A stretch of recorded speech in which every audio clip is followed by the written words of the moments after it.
world of Madame Web is often deliberately mysterious. Sometimes you just have to touch the right thread, then it all becomes clear. Get down! Amongst the many threads, there are hidden references which we have layered into the movie. Hopefully you'll enjoy finding them. I am S.J. Clarkson, and I am the director of Madame Web. Right from the opening of the movie, there are hidden references. For example, the company referenced in the Peruvian jungle campsite, Romita, is an homage to one of Madame Web and Ezekiel's creators, illustrator John Romita Jr. As we head to 2003 New York, Mattie's school uniform might seem familiar. Shouldn't you be in school?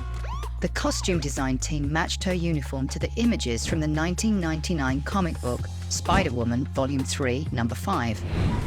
If you take a closer look at the truck Mattie is skated behind, you'll see it's the Daily Globe, which is a major rival of the Daily Bugle.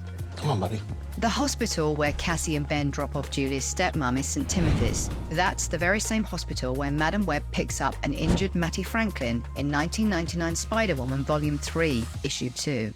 Will you let me drive? Cassie and Ben's colleague O'Neill, played by the brilliant Mike Epps, is named after Madame Web's writer and creator, Denny O'Neill. This is the train to Mount Vernon, right? I hope not. The 2:30 Mount Vernon train is a reference to Ezekiel's first comic book appearance in 1999's The Amazing Spider-Man Volume 2, Issue 30. While we're here, look carefully at the design of Mattie's skateboard and you'll see the word 5. This is a reference to the Gathering of the Five, where in the comics, Mattie Franklin obtains her powers and becomes one of the Spider-Women in The Amazing Spider-Man 441. Gathering of the Five is also the source of Madame Web's gift of immortality. Okay, guys, my Uncle Jonah can totally help us. I'm gonna call him. You have a phone? You know they can track those nowadays, right? No, you can't. Hey, you can't do that! Mattie's reference to her Uncle Jonah is not a random name choice. Her uncle is none other than the Daily Bugle editor-in-chief, J. Jonah Jameson. Right, so... Diner? Ow! The four-star diner, which by the way confounded New England locals when it was built for the film because it looked like a real working diner, shares the name of the diner where Peter Parker recalls hanging out during his high school years in The Amazing Spider-Man Volume 2. I hope they have cherry pie. Mattie's craving for cherry pie is a nod to Peter Parker's well-known love of his Aunt May's recipe. Spider. Ezekiel's position here matches the character's iconic pose from his comic book debut.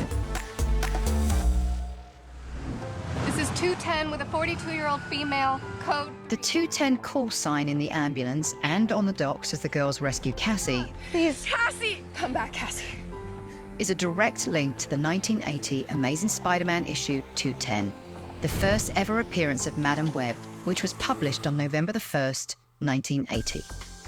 We got takeout, but we didn't Kung know. Pao chicken is perfect. How'd you know? You don't have to be clairvoyant to find a few more Easter eggs in Madame Web. What is that? Use your observational powers, trust your senses, to see what other secrets you can uncover. Yeah, we're in this together. Yeah. Okay, we are still not doing a high five. I know, it's not cool.